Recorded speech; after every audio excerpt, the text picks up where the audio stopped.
મિત્રો, આપ સૌ જાણો છો કે આપણે અઠવાડિયામાં 2 વિડીયો આપીએ છીએ.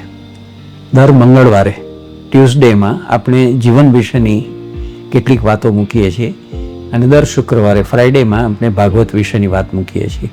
શા માટે આપણે આ 2 વિષયો પસંદ કરીને એના વિશે વાત કરીએ છીએ એ જરાક આપને જણાવી દઉં, એની હિન્ટ આપું આપને.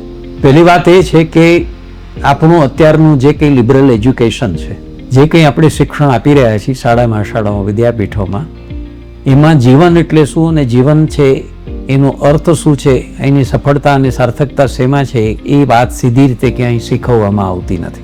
એટલે એક પરિસ્થિતિ અત્યારે એવી ઊભી થઈ છે કે ઘણા બધા વિષયોની જાણકારી હોય પણ જીવનની જાણકારી ન હોય. માણસ જીવતા હોય પણ એક રગસ્યું જીવન કોઈ પણ હેતુ વિનાનું, કોઈ પણ ધ્યેય વિનાનું, કોઈ પણ સમજ વિનાનું જીવી જતા હોય અને એ રીતે પૂરું કરી નાખતા હોય.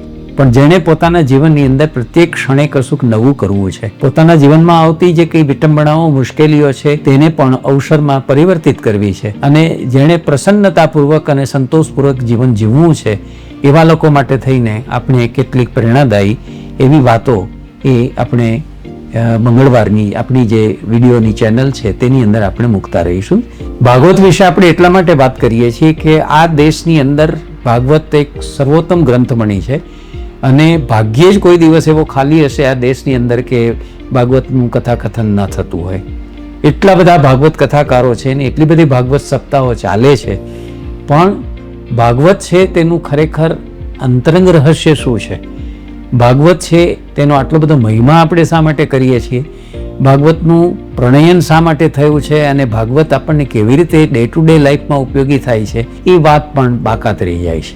એટલે ભાગવત કથાઓનો સમુચ્ચય છે, આપણે જાણીએ છીએ. એમાં ઈશ્વરના અવતારોની, ભક્તોની, ઋષિઓની, સુર અસુરની, રાજા મહારાજાઓની, વંશાવળીઓની ઘણી કથાઓ છે. પણ એ કથાઓ દ્વારા આખરે એમને આપણને જે સમજાવવું છે તે ભગવાનનું તત્વ, ભક્તિનું તત્વ, ભક્તનું તત્વ સમજાવવું છે. જીવન અને મૃત્યુ છે તેને એના અદલ સ્વરૂપમાં આપણને ઓળખાવવા છે. તો આપણો પ્રયત્ન ભાગવત વિશેની જે આખી વિડીયો શ્રેણી છે તેમાં એ બતાવવાનો છે કે આપણે કથાઓ છે એને નિમિત્ત રૂપ લઈને એ કથાઓના માધ્યમ દ્વારા જીવનનો કયો સનાતન સિદ્ધાંત, જીવનનું કયું રહસ્ય આપણને ભાગવત શીખવી રહ્યું છે તે આપણે સ્પષ્ટ કરતા જવું છે. માટે તમે જે પ્રેમથી ડે બાય ડે બહુ જ ઉત્સાહથી તમે મારા વિડીયો જોતા રહો છો, પ્રતિભાવો આપતા રહો છો, એ જ રીતે જોતા રહેજો, પ્રતિભાવો આપતા રહેજો.